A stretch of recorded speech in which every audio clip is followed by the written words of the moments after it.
ಇನ್ನು ರೇಣುಕಾಸ್ವಾಮಿ ಹತ್ಯೆ ಕೇಸ್ನಲ್ಲಿ A1 Pavithra Gowda, A2 Darshan, Subba Subbi and gang ಇವತ್ತು ಕೋರ್ಟ್ಗೆ ಬರುತ್ತೆ. ಯಾಕೆಂದ್ರೆ ಇವತ್ತು ಹಿಯರಿಂಗ್ ಇದೆ, ಚಾರ್ಜ್ ಶೀಟ್ ಮೇಲೆ ಹಿಯರಿಂಗ್ ಇದೆ. ಇವತ್ತು ವಾದ ಪ್ರತಿವಾದ ಆಗುತ್ತೆ. ಇವತ್ತು ಕೋರ್ಟ್ಗೆ ಏನಾದರೂ ದರ್ಶನ್ ಮತ್ತು ಪವಿತ್ರ ಗೌಡ, ಈ ಸುಬ್ಬಾ ಸುಬ್ಬಿ ಎದುರು ಬದುರಾಗ್ತಾರಾ ಅಂತ ಸೊ ಸಾಧ್ಯತೆ ಇದೆ. ಇವರಿಬ್ಬರೂ ಸೇರಿದಂತೆ 17 ಆರೋಪಿಗಳು ಕೂಡ ಕೋರ್ಟ್ಗೆ ಇವತ್ತು ಹಾಜರಾಗೋ ಸಾಧ್ಯತೆ ಇದೆ.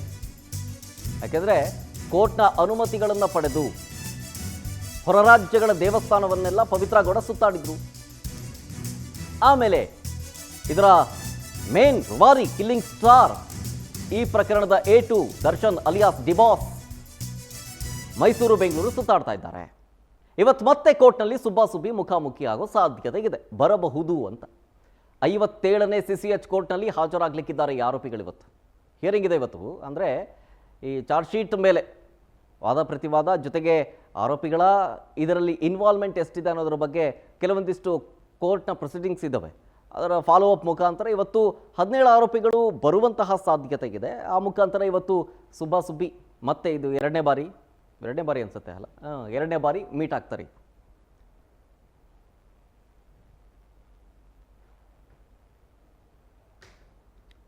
ರೇಣುಕಾಸ್ವಾಮಿ ಹತ್ಯೆ ಕೇಸ್ನಲ್ಲಿ A1 ಪವಿತ್ರ ಗೌಡ ಈ ಕೇಸ್ನಿಂದಾಗಿ ಅಥವಾ ಈ ಸಂಕಟದಿಂದಾಗಿ ಮುಕ್ತಿ ನೀಡು ಅಂಥೇಳಿ ದೇವಸ್ಥಾನಗಳಿಗೆ ಹೋಗಬೇಕು ಅಂಥೇಳಿ ಕೋರ್ಟ್ನ ಪರ್ಮಿಷನ್ ತಗೊಂಡು ಹೊರ ರಾಜ್ಯಗಳಲ್ಲೆಲ್ಲ ಸುತ್ತಾಡ್ತಿದ್ರು. ಆಮೇಲೆ ದರ್ಶನ್ಗೆ ಬೆಂಗಳೂರು ಬಿಟ್ಟು ಹೋಗಂಗಿಲ್ಲ ಅಂತಿತ್ತು, ಪರ್ಮಿಷನ್ ಕೊಟ್ಟಿರಲಿಲ್ಲ. ಆದರೆ ಮೈಸೂರಿಗೆ ಹೋಗಬೇಕು, ಹಾಸ್ಪಿಟಲ್ಗೆ ಹೋಗಬೇಕು, ಜೊತೆಗೆ ಶೂಟಿಂಗ್ ಕೆಲಸಗಳಿದ್ದಾವೆ, ಒಂದಷ್ಟು ಡಬ್ಬಿಂಗ್ ಕೆಲಸಗಳಿದ್ದಾವೆ. ಸೊ ಹಾಗಾಗಿ ನಾನು ಹೋಗಬೇಕಾಗತ್ತೆ ಅಂಥೇಳಿ ಪರ್ಮಿಷನ್ ತಗೊಂಡು ಬೆಂಗಳೂರು ಮೈಸೂರು ಅಂಥೇಳಿ ಸುತ್ತಾಡ್ತಾ ಇದ್ರು ದರ್ಶನ್ ಅಲಿಯಾಸ್ ಡಿಬಾಸ್. ಸೊ ಇವ್ರ ಜೊತೆ ಸೇರಿದಂತೆ ಇನ್ನಿತರ ಎಲ್ಲ ಸೇರಿ 17 ಜನ ಈ ಪ್ರಕರಣದಲ್ಲಿ ಸಿಕ್ಕಾಕೊಂಡಿದ್ದಾರಲ್ಲ, ಅವರೆಲ್ಲರೂ ಕೂಡ ಇವತ್ತು ಕೋರ್ಟ್ಗೆ ಹಾಜರಾಗೋ ಸಾಧ್ಯತೆ ಇದೆ. ಇವತ್ತು ಕೋರ್ಟ್ನಲ್ಲಿ ವಿಚಾರಣೆ ನಡೆಯೋದಕ್ಕಿದೆ. ಹಾಗಾಗಿ ಅವರೆಲ್ಲರೂ ಕೂಡ ಬರೋ ಸಾಧ್ಯತೆ ಇದೆ.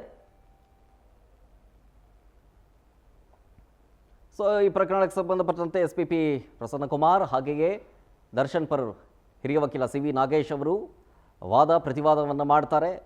ಸೊ ಈ ಚಾರ್ಜ್ ಶೀಟ್ನಲ್ಲಿ ಇರುವಂತಹ ಅಂಶಗಳು ಜೊತೆಗೆ ಚಾರ್ಜ್ ಶೀಟ್ನಲ್ಲಿ A1 ಇಂದ ಹಿಡಿದು A17 ತನಕ ಇವರ ಒಂದು ಪಾತ್ರ ಏನಿದೆ ಈ ಕೇಸ್ನಲ್ಲಿ ಅನ್ನೋ ವಿಚಾರಕ್ಕೆ ಸಂಬಂಧಪಟ್ಟಂತೆ ಕ್ರಾಸ್ ಕ್ವೆಶ್ಚನಿಂಗ್ ಮಾಡ್ತಾರೆ. ಅಂದರೆ ಈ ಚಾರ್ಜ್ ಶೀಟ್ನಲ್ಲಿ ಏನು ಹೇಳಿಕೆ ಕೊಟ್ಟಿದ್ದಾರಲ್ಲ, ಅದು ನಿಜಾನ ಏನು ಎತ್ತ, ನೀವು ಆ ಟೈಮ್ನಲ್ಲಿ ಎಲ್ಲಿದ್ರಿ, ಹೀಗೆ ವಿಚಾರಣೆಯನ್ನು ಮಾಡ್ತಾರೆ ಕೋರ್ಟ್ನಲ್ಲಿ. ಇದ್ರ ಬಗ್ಗೆ ಇನ್ನಷ್ಟು ಡೀಟೇಲ್ಸ್ ಕೊಡ್ತಾರೆ ನಮ್ಮ ಪ್ರತಿನಿಧಿ ಶಶಿಧರ್, ಡೆಸ್ಕಿಂದ ನೇರ ಸಂಪರ್ಕದಲ್ಲಿ ಜಾಯ್ನ್ ಆಗ್ತಿದ್ದಾರೆ. ಶಶಿಧರ್, ಇವತ್ತಿನ ಕೋರ್ಟ್ನಲ್ಲಾಗುವಂತಹ ಕೆಲವೊಂದಿಷ್ಟು ಬೆಳವಣಿಗೆಗಳು ಏನೇನು ಅಂತ, ಜೊತೆಗೆ ಸುಬ್ಬಾ ಸುಬ್ಬಿ ಸೇರಿದಂತೆ ಇನ್ನಿತರ 17 ಜನರು ಕೂಡ ಇವತ್ತು ಕೋರ್ಟ್ಗೆ ಹಾಜರಾಗ್ತಾರಾ?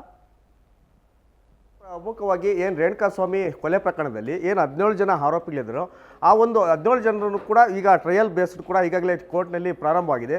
ಈ ಕಾರಣದಿಂದಾಗಿ ಇವತ್ತು ಅವರೆಲ್ಲರೂ ಕೂಡ 10ಗಂಟೆಗೆ ಕೋರ್ಟ್ಗೆ ಹಾಜರಾಗುವಂತೆ ಅಲ್ಲೂ ಕೂಡ ಸೂಚನೆ ಕೂಡ ಕೊಟ್ಟಿದ್ದಾರೆ. ಕಳೆದ ಬಾರಿ ಕೋರ್ಟ್ಗೆ ಹಾಜರಾದಾಗ ಒಂದಷ್ಟು ಜನ ನಮಗೆ ವೈಯಕ್ತಿಕವಾದಂಥ ಕೆಲಸಗಳಿದೆ, ಹಾಗಾಗಿ ಒಂದಷ್ಟು ಕಾರಣಗಳನ್ನು ಕೂಡ ಕೇಳಿದರು. ಪ್ರಮುಖವಾಗಿ ನಟ ದರ್ಶನ್ ಕೂಡ ನಾನು ಸಂಕ್ರಾಂತಿ ಹಬ್ಬವನ್ನು ಆಚರಣೆ ಮಾಡಬೇಕು, ಮೈಸೂರಿನ ಫಾರ್ಮ್ ಹೌಸ್ಗೆ ಹೋಗ್ಬೇಕಂತ ಹೇಳ್ಬಿಟ್ಟು ಮನವಿಯನ್ನು ಕೂಡ ಮಾಡಿದರು. ಆ ಮನವಿಗೆ ಪುರಸ್ಕಾರ ಕೂಡ ಕೋರ್ಟ್ ಕೊಟ್ಟಿತ್ತು. ಅದೇ ರೀತಿಯಲ್ಲೂ ಕೂಡ ಈ ಒಂದು ಪ್ರಕರಣದಲ್ಲಿ A1 ಆಗಿರುವಂಥ ಪವಿತ್ರ ಗೌಡ ಕೂಡ ನಾನು ಪ್ರಯಾಗ್ರಾಜ್ಗೆ ಹೋಗಬೇಕು ಮತ್ತು ಒಂದಷ್ಟು ಬಿಸ್ನೆಸ್ ಪರ್ಪಸ್ಗಾಗಿ ದೆಹಲಿ ಮತ್ತು ಬಾಂಬೆಗೆ ಹೋಗಬೇಕು, ಅದಕ್ಕೆ ಕೂಡ ಅನುಮತಿ ಕೊಡಿ ಅಂತ ಕೂಡ ಕೇಳಿದರು. ಈ ಕಾರಣದಿಂದಾಗಿ ಕೋರ್ಟ್ ಕೂಡ ಅನುಮತಿಯನ್ನು ಕೂಡ ಕೊಟ್ಟಿತ್ತು. ಇವತ್ತು ಕೋರ್ಟ್ಗೆ ಹಾಜರಾದ ನಂತರ ಮತ್ತೊಮ್ಮೆ ಏನಾದರೂ ಕಾಲಾವಕಾಶನ ಕೇಳಿ, ವೈಯಕ್ತಿಕ ಕಾರಣಗಳನ್ನು ಕೇಳಿ ಮತ್ತೊಮ್ಮೆ ಒಂದಷ್ಟು ಜನ ಏನಾದರೂ ಕಾರಣ ಕೇಳುವಂಥ ಅವಕಾಶ ಕೇಳುವಂಥ ಒಂದು ಏನು ಸಾಧ್ಯತೆ ಕೂಡ ಇದೆ. ಈ ಒಂದು ಕಾರಣದಿಂದಾಗಿ ಮತ್ತೆ ಯಾವಾಗ ಕೋರ್ಟ್ ದಿನಾಂಕವನ್ನು ನಿಗದಿಪಡಿಸುತ್ತೆ ಮತ್ತು ಯಾವ ರೀತಿಯಾಗಿ ಕೊಲೆ ಮಾಡಲಾಯಿತು, ಯಾರ್ಯಾರ ಪಾತ್ರ ಯಾವ ರೀತಿಯಾಗಿತ್ತು, ಯಾರಿಗೆ ಯಾವ ರೀತಿಯಂಥ ಶಿಕ್ಷೆಯನ್ನು ವಿಧಿಸಬಹುದು, ಪರೋಕ್ಷವಾಗಿ ಇದರಲ್ಲಿ ಇನ್ನೇ ಯಾರೆಲ್ಲ ಕೂಡ ಭಾಗಿಯಾಗಿದ್ದಾರೆ ಅಂತ ಕೂಡ ಈಗ ಪೊಲೀಸರು ಕೂಡ ಟ್ರಯಲನ್ನು ಕೂಡ ಪ್ರಾರಂಭ ಮಾಡುತ್ತೆ.